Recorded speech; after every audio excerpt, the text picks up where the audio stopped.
આપણે આગળ વધીએ અન્ય મહત્વના મુદ્દા પર અને આ મુદ્દો જોડાયેલો છે ધારાસભ્ય રજૂઆત કરીને થાકી જાય છે છતાં પણ કોર્પોરેશન સાંભળતું નથી। મેગા સિટીનો ખંડેર કોમ્યુનિટી હોલ, જે અમદાવાદની વાત કરી રહ્યું છું, અમદાવાદ મ્યુનિસિપલ કોર્પોરેશન કે જે પોતાની મનમાની હંમેશાથી ચલાવતું રહેશે।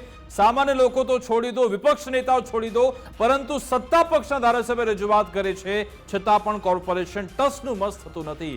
કોમ્યુનિટી હોલ જર્જરિત હાલતમાં છે। શાહપુર વિસ્તારનો ડોક્ટર વાસુદેવ ત્રિપાઠી હોલ કે જેની ખંડેર હાલત થઈ ગઈ છે।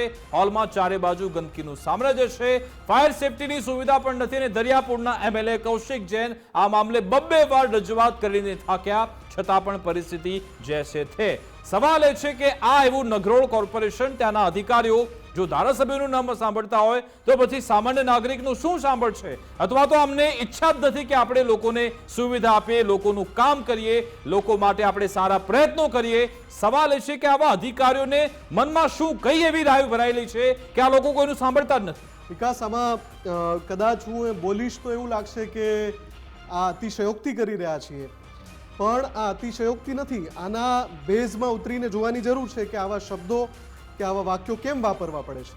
તમારે આ જ શહેરમાં ઓલિમ્પિકનું આયોજન કરવું છે, કરો, ગૌરવ છે અમને એ ઓલિમ્પિકના આયોજનમાં।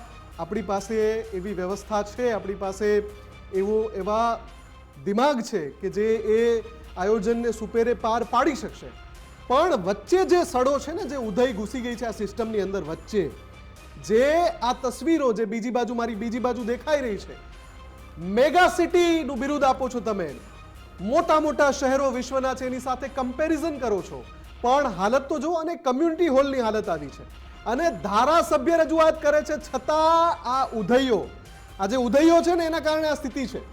એ ઉધઈઓએ આવી હાલત કરી નાખી છે, આખી સિસ્ટમમાં સડો એટલી હદે પેસી ગયો છે કે કમ્યુનિટી હોલની આટલી હદે ખરાબ ખસ્તા હાલત છે।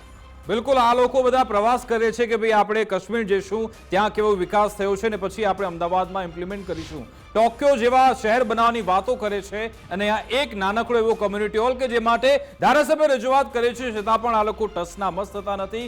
આવા બેજવાબદાર, બેદરકાર અધિકારી સામે કાર્યવાહી થવી જોઈએ। લાગતા વળગતા લોકોને સસ્પેન્ડ કરવા હોય તો સસ્પેન્ડ કરો, પરંતુ આમાં જડબે સલાક અહીંયા દાખલારૂપી કાર્યવાહી થાય તે જરૂરી છે। અમારી વિશેષ રજૂઆત મુદ્દાની વાત અંતર્ગત બસ આટલું જ। આપ જોતા રહો ગુજરાત ફર્સ્ટ ન્યૂઝ। નમસ્કાર।